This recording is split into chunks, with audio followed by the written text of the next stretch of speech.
Hello అండి. పిఠాపురంలో శ్రీ విశ్వవిజ్ఞాన విద్యా ఆధ్యాత్మిక పీఠం యొక్క వార్షిక సభలు ప్రతి సంవత్సరం ఫిబ్రవరి 9, 10, 11 తారీఖులలో జరుగుతాయి.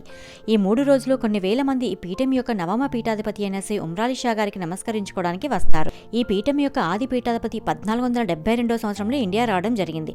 వారు ఇండియా వచ్చినప్పటి నుండి ఇప్పటి వరకు 9 తరాల వారు ఆ పీఠాన్ని నిర్విరామంగా నడిపిస్తున్నారు. ఈ పీఠం ఆర్ష సూఫీ సిద్ధాంతాలను అనుసరించి ఉంది. అంటే ఈ పీఠం ఏకీశ్వర ఉపాసన ప్రబోధిస్తుంది. సర్వమతాలు ఒకటే అని, మానవత్వమే ఈశ్వరత్వమని సాటి చెప్పే ఆధునిక మానవతా దేవాలయం ఈ పీఠం. నేటికి 552 సంవత్సరాల నుండి వంశపారపర్యంగా పీఠం నిర్వహించబడుతుంది.